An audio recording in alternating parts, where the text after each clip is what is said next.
પ્રધાનમંત્રી નરેન્દ્ર મોદીની અધ્યક્ષતામાં નવી દિલ્હીમાં નીતિ આયોગની 10મી ગવર્નિંગ કાઉન્સિલની બેઠક રાજ્યોને કેન્દ્રમાં રાખીને ભારતને વિકસિત ભારત બનાવવા પર થઈ રહી છે ચર્ચા. તમામ રાજ્યોના મુખ્યમંત્રી બેઠકમાં સામેલ.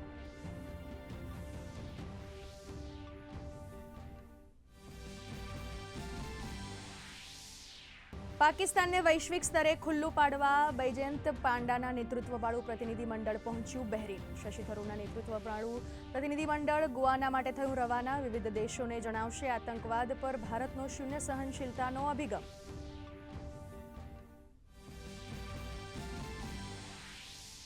વિદેશ મંત્રી ડોક્ટર એસ જયશંકરે કહ્યું, દુનિયાનો કોઈ પણ દેશ આતંકવાદને નથી આપતો સમર્થન. દરેક દેશ આતંકવાદની કરી રહ્યું છે નિંદા.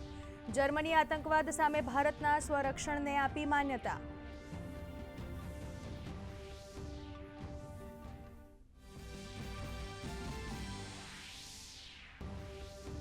માઓવાદના અંત લાવવાનું અભિયાન યથાવત. ઝારખંડના લાતેહારમાં સુરક્ષા દળોએ 2 ખતરનાક માઓવાદીને કર્યા ઠાર. બંને પર 10 અને 5 લાખ રૂપિયાનું હતું ઇનામ, જ્યારે અન્ય એક નક્સલી થયો ઘાયલ. આ અથડામણમાં એક જવાન પણ થયો ઘાયલ.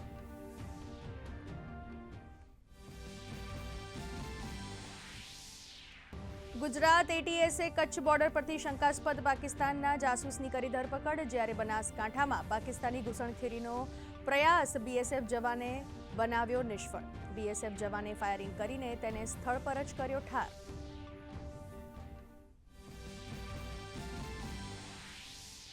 ગુજરાત એટીએસે ચાઇનીઝ સાયબર ગેંગના 2 સભ્યો ઝડપ્યા. આરોપીઓ TRAIના અધિકારી હોવાનું જણાવીને સિમ કાર્ડ બ્લોક કરવાની ધમકી આપી કરતા હતા સાયબર ફ્રોડ.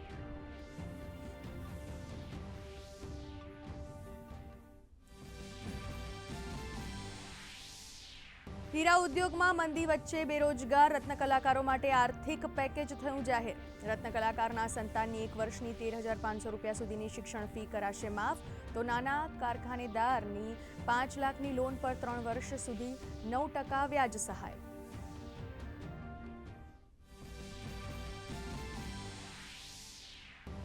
રાજ્યપાલ આચાર્ય દેવવ્રત સ્વચ્છ સાબરમતી મહાઅભિયાનમાં જોડાયા. ગુજરાત વિદ્યાપીઠના વિદ્યાર્થીઓ અને શિક્ષકોએ તેમની સાથે સ્વચ્છતા માટે કર્યું શ્રમદાન. અત્યાર સુધીમાં સાબરમતી નદીમાંથી 408 મેટ્રિક ટન કચરો બહાર કઢાયો.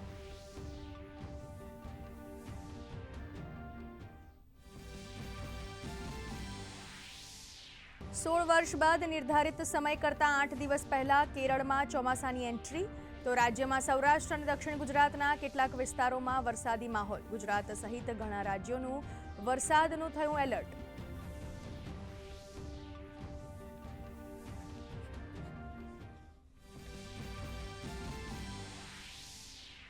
ઇંગ્લેન્ડ પ્રવાસ માટે 18 સભ્યોની ટીમની જાહેરાત. શુભમન ગિલનું ટેસ્ટ કેપ્ટન તરીકે નામ જાહેર, જ્યારે રિષભ પંત રહેશે વાઇસ કેપ્ટન. તો કરુણ નાયર અને શાર્દુલ ઠાકુરનું થયું કમબેક.